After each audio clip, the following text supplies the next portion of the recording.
শুক্রবার সন্ধ্যা নাগাদ বাইকের ধাক্কায় এক ব্যক্তির মর্মান্তিক মৃত্যু হল সাতগাছিয়ায়। মৃত ব্যক্তির নাম সমীর কুমার ঘোষ, বয়স আনুমানিক ৬২ বছর, বাড়ি মন্তেশ্বর বিধানসভার অধীনে সাতগাছিয়ার মুন্সিডাঙ্গা এলাকায়।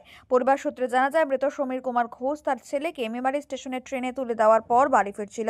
ফেরার পথে মুন্সিডাঙ্গার কাছে রাস্তার ধারে দাঁড়িয়েছিল। সেই সময় সাতগাছিয়া দিক থেকে আসা একটি দ্রুতগামী বাইক নিয়ন্ত্রণ হারিয়ে ধাক্কা মারে। দুই বাইক আরোহী পড়ে যায়। গুরুতর আহত হয় সমীর কুমার ঘোষ। স্থানীয়রা দেখতে পেয়ে তড়িঘড়ি উদ্ধার করে পাহাড়হাটি হাসপাতালে নিয়ে গেলে চিকিৎসক মৃত বলে ঘোষণা করে। দেহ উদ্ধার করে মেমারি থানায় নিয়ে আসা হয়। শনিবার বেলা 12:30 নাগাদ মৃতদেহ ময়নাতদন্তের জন্য বর্ধমান মেডিকেল কলেজ ও হাসপাতালে পাঠানো হয়। দাদা, আপনার নাম? আমার নাম নিশীথ ঘোষ। কোথায় বাড়ি? আমার বাড়ি হচ্ছে মল্লিকাপুর, পোস্ট রাধাকান্তপুর, থানা মেমারি। যিনি মারা গেছেন তার কে হন? যিনি মারা গেছেন উনি আমার পিসিমার বড় ছেলে। তার নাম কি? তার নাম হচ্ছে সমীর কুমার ঘোষ। বয়স আনুমানিক? বয়স আনুমানিক ৬২ বছর। কীভাবে ঘটনাটা ঘটল? ঘটনাটা ঘটল, উনার ছেলে ব্যান্ডেলে একটা প্রাইভেট ফার্মে চাকরি করেন। উনাকে মেমারি স্টেশনে তুলে দিতে আসেন।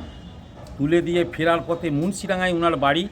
মুন্সিডাঙ্গা গ্রামের আলপথের পাশেই উনি বাইকটা স্ট্যান্ড করে প্রস্রাব করতে যান।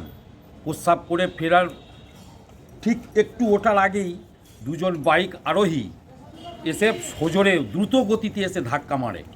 ধাক্কা মারার ফলে উনি প্রায় 20-25 ফুট দূরে ছিটকে পড়ে উনি আর কোনো কথা বলতে পারেনি।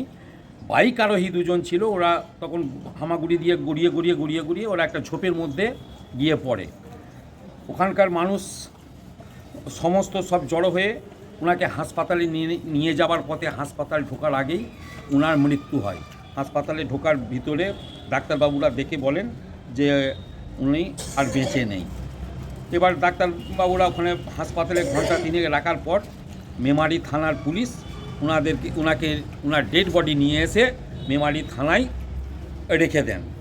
এবার মেমারি থানায় রেখে দেওয়ার পথে আমরা এখন মেমারি থানাতে এসে বডিটা পোস্টমর্টম করবার জন্যে এসে আপাতত এখানে দাঁড়িয়েছি। এখনও বডি আমরা হাতে পাইনি। কোনো অভিযোগ আছে যারা বাইক চালাচ্ছিল? হ্যাঁ, নিশ্চয়ই অভিযোগ আছে। থানায় করেছেন? আমরা অভিযোগ এইমাত্র থানাতে এফআইআর করব বলে একটা দরখাস্ত লিখে ওনাকে হাসপাতালে জমা দেওয়ার জন্যে জেরক্স করতে পাঠাই।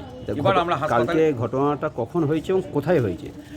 ঘটনাটা ঠিক ঘটে সন্ধ্যে 6:30, আনুমানিক সন্ধ্যা 6:30। জায়গাটা মুন্সিডাঙ্গা আলপথ সংলগ্ন এলাকায়। পরিবার সূত্রে জানা যায়, দুই বাইক আরোহীর বিরুদ্ধে থানায় অভিযোগ করা হবে। Bureau report, Memari update.